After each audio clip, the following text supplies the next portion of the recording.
In her 2005 memoir, On Hitler's Mountain, Irmgard A reflects on her childhood experiences as a German citizen during World War II and her family's struggle to evade persecution by the Nazi regime. Born in 1934, amidst Hitler's consolidation of power in Germany, she spent her formative years in Berchtesgaden, a mountainous town near Hitler's Eagle Nest compound. Despite being non-Jewish and epitomizing the Aryan ideal, Hunt found herself subjected to extensive propaganda efforts by the Nazi regime. Throughout her memoir, she contends that Hitler exploited the innocence and ignorance of German youth through propaganda and intimidation tactics, aiming to solidify his control over the political landscape and indoctrinate future generations with his malevolent ideology. Drawing from her personal recollections and various primary sources encompassing literature, music, tradition, and media, Hunt elucidates the profound infiltration of Hitler's regime into the German psyche. She begins by portraying her early childhood in Berchtesgaden as unremarkable, despite its proximity to Hitler's Eagle's Nest on the infamous Obersalzberg. Ironically, she suggests that the seemingly ordinary nature of her town provided fertile ground for Hitler's tyrannical rule. Its relative poverty and the lingering effects of the Weimar Republic and Treaty of Versailles rendered it politically unstable, making it susceptible to becoming a breeding ground for Hitler's reign of terror. These circumstances prompted the inhabitants of Berchtesgaden to seek a new, resolute leader distinct from their predecessors. Hunt's own family awaited such a figure with eager anticipation.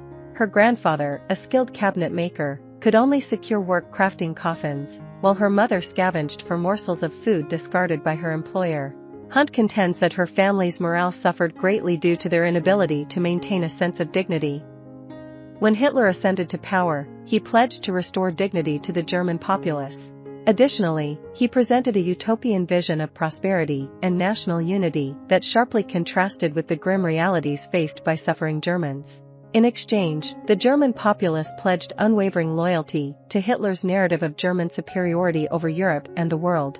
This commitment included the pursuit of Lebensraum, or living space, which euphemized the aggressive annexation of other sovereign territories through the use of lethal military force against their innocent inhabitants. Hunt argues that once the German populace surrendered their grip on reality, pinning their hopes on Hitler's vision, they found it exceedingly difficult to retract their support. The Nazi regime swiftly extended its control over all facets of German life, even dictating the nation's everyday language. Jews and members of other marginalized or perceived problematic groups, including the disabled and political dissidents, began to disappear. Reports circulated of trains arriving from Russia and other European regions, transporting masses of innocents to concentration camps.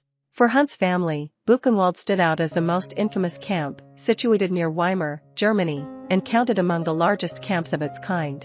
Her parents aligned themselves with the Nazi Party, and her father met his demise in France during the conflict. Throughout the war, her mother remained steadfastly loyal to the Nazi cause, never wavering in her conviction regarding the righteousness of Hitler's regime, convinced that any atrocities committed were justified means to achieve its ends. Hunt posits that this morally bankrupt self-interest was a pervasive ailment predating Hitler's rise, but suggests that Hitler adeptly exploited and exacerbated it. Despite the widespread acceptance of Nazism in Hunt's community, she recounts instances of resistance and optimism. Their neighbors, the Riedelechers and Moisens, steadfastly refused to align themselves with the Nazis, as did her mother's friend, Tante Emily. Hunt's grandfather emerged as a near-heroic figure within the resistance movement, narrowly avoiding detection and deportation to a camp after Hunt nearly divulged his identity to the authorities. It wasn't until after the conclusion of World War II that Hunt fully grasped the extent of the Nazis' atrocities, primarily through media coverage of the Nuremberg trials. She expresses deep remorse over her parents' unwavering support of Hitler's regime, a sentiment amplified by her own childhood indoctrination by the Nazis' propaganda machine. While the Nazis succeeded in convincing Hunt, in her youth, of their supposed righteousness, her memoir serves as a resounding rejection of their propaganda and indoctrination tactics. On Hitler's Mountain illustrates that even those who have been exploited, disillusioned, and naive can ultimately awaken to their moral conscience and actively oppose the injustices they witness. I hope you enjoyed this video. Leave a like if you did and be sure to subscribe. Thank you.